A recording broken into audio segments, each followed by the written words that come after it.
Chatting with Jadon Rogers, former National Rookie of the Year and the winningest non-wing sprint car driver in Indiana the last couple of years. And Jadon, that alone has been great. And I feel like the fans have really enjoyed getting to know you and getting to watch you race over the last couple of years, but some may not know some of your background. So tell us, when did you first start racing in, how old you, and where was it at? I was 5. My dad was running stock cars in Linton, Indiana, and we had an opportunity to get in a free quarter midget ride. So I ran that for a year, and that kind of just snowballed. Every couple of years, we just moved up through the ranks.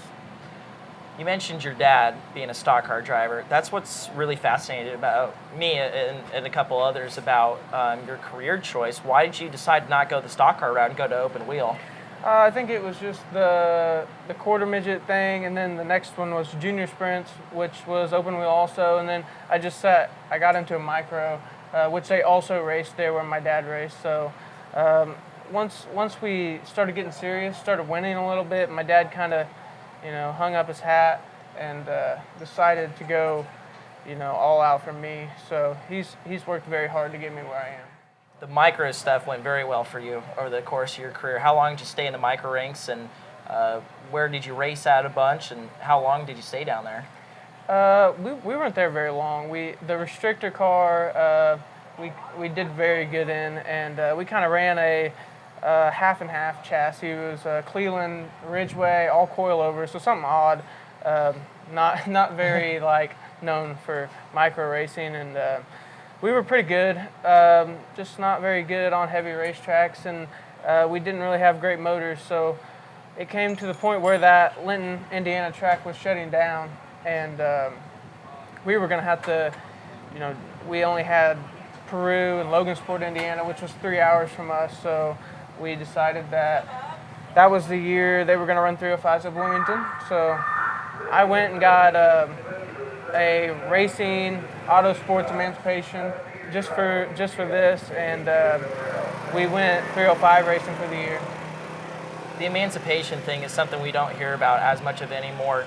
I feel like everybody started hearing that word with Jeff Gordon and then CJ Leary, and then yourself is the next person to come along with that word with all the legal process and stuff. So if you could just give us a little bit of a crash course of how all that stuff works when you're so young. Yeah, I mean, it was just basically they told us that I was too young to race unless I had it. So, I was 13 or something like that, trying to get in a sprint car.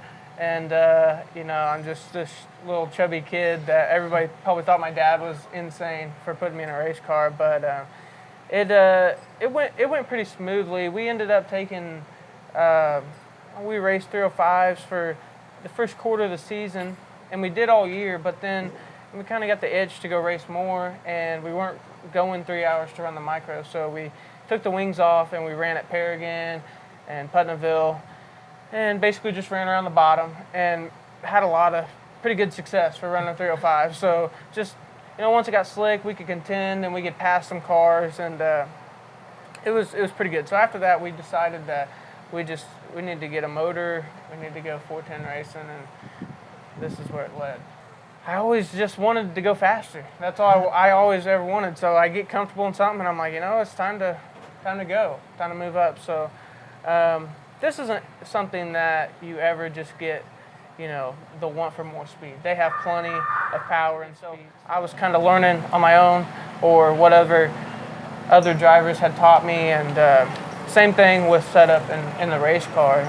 It's not the same as a micro or a stock car, obviously. So all that stuff combined, it just took us a good couple years to figure out. Let's fast forward now. You're, as I said a few times, multiple-time non-wing sprint car winner in the state of Indiana. You're a USAC winner.